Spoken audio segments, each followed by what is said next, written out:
I'd like to preface this by saying that I enjoyed every single movie we watched this quarter. However, the film that stood out to me the most this quarter was the 2005 film Broken Flowers, directed by Jim Jarmusch.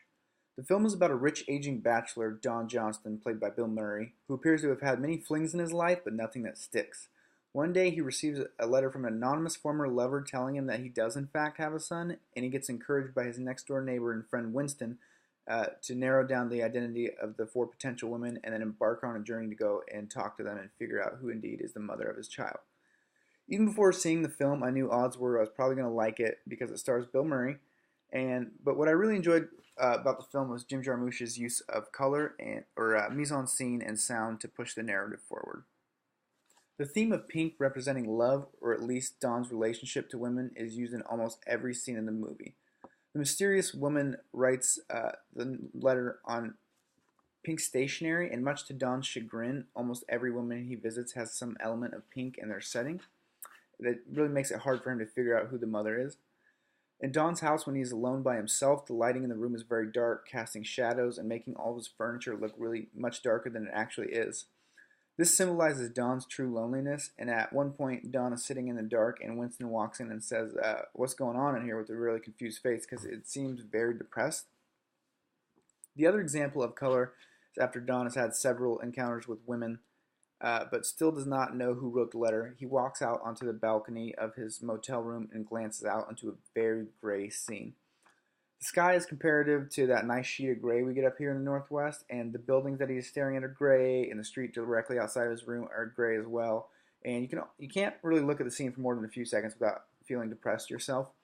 But this adds perfectly to how Don is feeling at the moment. He's tired and he's beat down, and he's gotten very little progress after traveling so many miles and talked to several different women.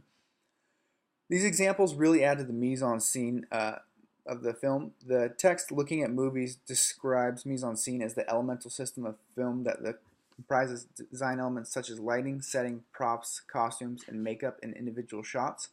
The other element that Jarmusch does so well is his use of music to continue or build narrative. In particular, his use of the jazzy, mysterious song that plays several times throughout the film when he's going to go visit these women. His friend Winston gives him the CD, and it's like this really jazzy little riff that repeats, and it adds to the element that there's a mystery afoot and that Don needs to look for clues to solve it.